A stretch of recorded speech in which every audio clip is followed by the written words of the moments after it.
Hello everyone, welcome back again to my YouTube channel. My name is Kevin Saley. Pada YouTube channel ini teman-teman akan menemukan informasi menarik seputar cryptocurrency. So if you do like cryptocurrency, make sure kalian subscribe channel ini. Everybody, welcome back again di video update kali ini. Kita akan ngebahas tentang kondisi daripada Phantom atau FTM. Jadi last time saya melakukan update atas Phantom atau FTM ini adalah sekitar lebih kurang 2 minggu yang lalu teman-teman ya.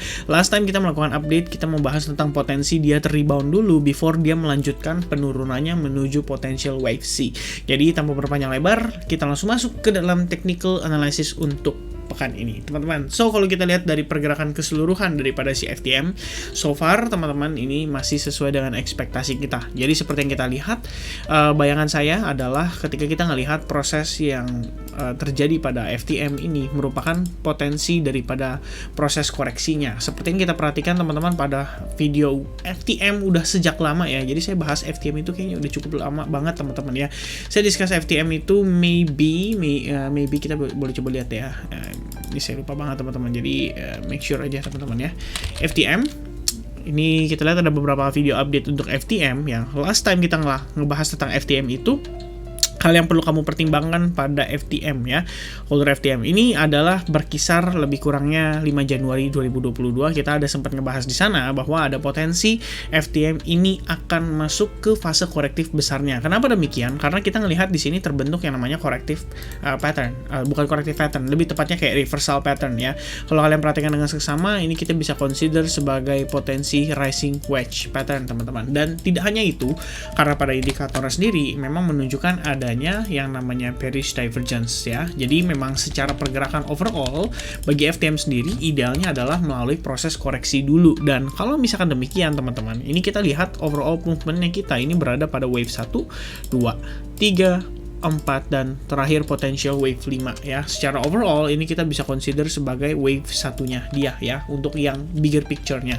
Nah, sementara untuk yang pergerakan kecilnya, so far kita ngelihat dia berpotensi berproses membentuk yang namanya A, B, C corrective pattern. Dan jika demikian, kalau kita perhatikan teman-teman, so far FTM ini cukup menarik karena dia selalu terrebound pada kisaran Fibo 38,2% ya. Jadi memang something banget di Fibo 38,2% ini.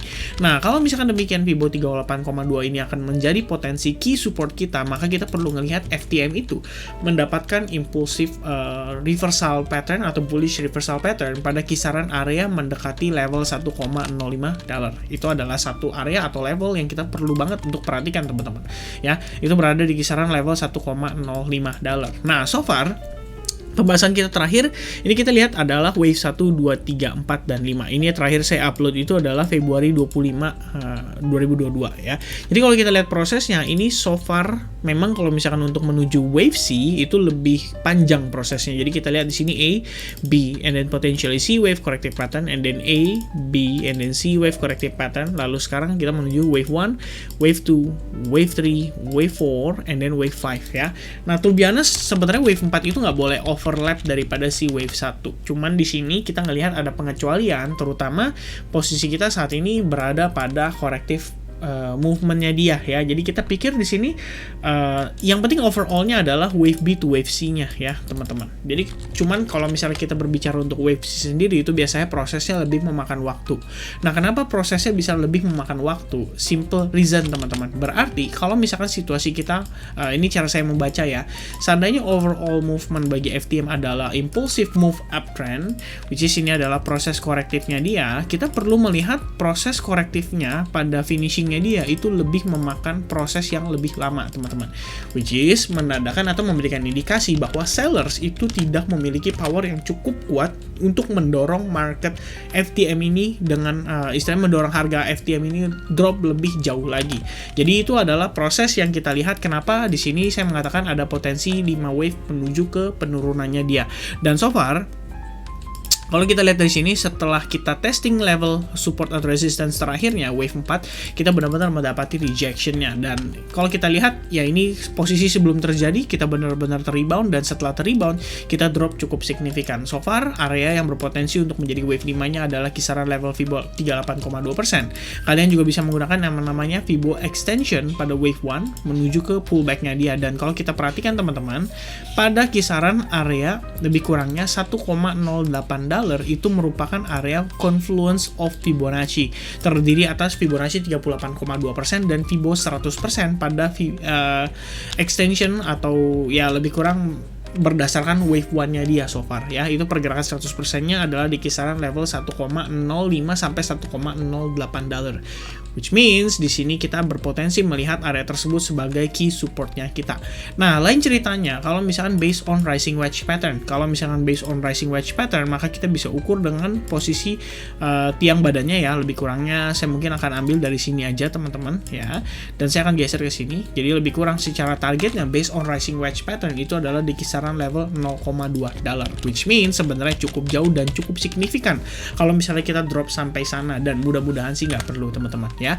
Nah, in the other hand kita ngelihat juga di sini ada potensi kita membentuk semacam channel. Jadi teman-teman di sini bisa manfaatkan informasi daripada si channel ini ya. Secara tidak langsung kita berpotensi membentuk yang namanya falling wedge. Jadi bisa aja prosesnya ini akan lebih makan waktu ya teman-teman. Jadi lebih kurangnya dia malah drop lagi, koreksinya lebih lanjut setelah dia testing pada area trend line-nya dia. Tapi kalau misalkan seandainya di sini adalah potensi si wave corrective pattern-nya, maka yang saya perlu lihat adalah kita perlu melihat dia bergerak impulsif, break atas resistance terakhirnya dan terkonfirmasi bisa bertahan di area atasnya before kita melanjutkan penguatannya lagi lebih jauh untuk si posisi phantom atau FTM. Dan perlu diketahui teman-teman, secara fundamental sendiri FTM kita bisa katakan tidak dalam kondisi baik-baik saja, karena terakhir informasi yang saya dapat adalah salah satu developer yang cukup berpengaruh pada FTM itu memutuskan untuk mengundurkan diri. So that's why FTM dalam beberapa hari atau bahkan minggu terakhir itu kita ngelihat pressure-nya cukup signifikan ya. Nah, lalu pada time frame hourly-nya ini sebenarnya mengacu pada time frame yang kita lihat di daily-nya, which means sebenarnya kalau secara trend line harusnya kita tariknya dari yang bagian atasnya. Cuman teman-teman juga perlu ketahui nih, sebelumnya kita ngelihat di sini berpotensi membentuk yang namanya falling wedge pattern, dan pada area tersebut ya kalau kita lihat di sini di area kisaran area ini itu sudah berhasil di breakout dan bahkan sudah ada proses retestnya. Dan kalau kita perhatikan lagi dengan seksama, ini juga berbentuk yang namanya si inverse head and shoulders. Jadi kalau kalian tarik trend line-nya ini lebih kurang seperti ini teman-teman. Jadi setelah dia breakout dari trend line ini kita juga sudah testing dan sudah terkonfirmasi. Cuma sayangnya karena bad news yang didapatkan oleh FTM menyebabkan harga FTM drop lagi lebih signifikan. Nah, pertanyaannya nih teman-teman, apakah secara price action ini sudah benar-benar menunjukkan bahwa kita saat ini berpotensi berada pada bottom dari si FTM?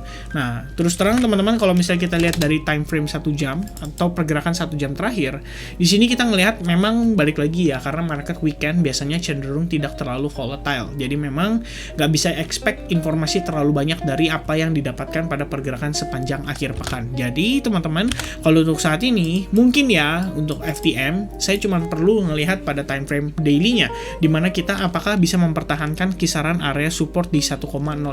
Itu saja dulu yang menjadi patokan saya, karena saat ini saya tidak melihat adanya indikasi kita bullish reversal ya pada time frame daily-nya, which means kalau saya mau di CA atau saya mau beli balik si FTM, saya tidak akan beli pada saat harga saat ini, karena kita belum melihat adanya potensi market FTM bisa berbalik arah. Alright, itu yang pertama untuk strategi mid to long term-nya. Dan kalau misalnya strategi saya pribadi short term, saya di sini to be honest, karena kita ngelihat potensial kita pergerakan itu berpotensi berada di bagian bawah daripada suatu support, maka saya di sini akan mencari opportunity untuk melakukan long. Tentu saja jika di sini terdukung oleh kondisi Bitcoin. Jadi kita perlu perhatikan juga bagaimana price action daripada Bitcoin dan technical analysis-nya. Tentu saja di sini akan saya update pada video berikutnya, sehingga teman-teman di sini juga bisa dapat informasi dan update berdasarkan analisa atau perspektifnya saya. Nah, so far untuk FTM, saya hanya memperhatikan potensi terbentuknya si trend line ini. Jadi kalau misalkan based on trend line-nya, sebenarnya pressure sebelumnya kan adalah downtrend nih. Jadi kalau misalkan kita di sini ngelihat prosesnya lebih kurang seperti ini semestinya kita bisa katakan ada kemungkinan ya di sini, ya lebih kurang soon or later kita bakal dipaksa untuk create decision. Dan kalau misalkan breakdown, saya tidak akan mengambil opportunity untuk melakukan short. Tapi kalau misalkan seandainya dia breakout dan dia berhasil break dari kisaran resistance yang berada di area tersebut, maka di sini akan saya consider untuk melakukan long dengan stop loss di bawah area symmetrical triangle dan potensi target pada bagian atas daripada si trend line-nya. Nah, itu lebih kurang strategi saya untuk short term-nya si FTM. And I think teman-teman itu saja untuk update kali ini seputaran FTM. Tentu saja based on long term sendiri kita belum bisa mengambil kesimpulan karena kita perlu melihat adanya bullish impulsive move atau reversal agar kita bisa memastikan bahwa FTM ini memang sudah berpotensi di bottom, dan itu berarti pada kisaran Fibo 38,2% ya. Sementara based on time frame hourly-nya kita ngelihat di sini potensial untuk short term. Jadi saya pikir saya mungkin akan lebih mencoba mencari potensi untuk melakukan long teman-teman atas FTM, dan tentu saja dasarnya adalah karena kita dekat sekali dengan potensi area bottomnya, dan FTM ini adalah salah satu token yang kita bisa bilang atau salah satu koin yang kita bisa perhitungkan karena secara kekuatan fundamentalnya sendiri menurut saya cukup oke. Saya rasa itu aja teman-teman. Thank you so much for watching this video till the end, and I hope teman-teman di sini bisa mendapatkan informasi yang positif dan apapun itu bisa bermanfaat buat teman-teman sekalian. So God bless everyone. Have a nice weekend, and I'll see you guys again in the next update of Bitcoin. Cheers, bye bye.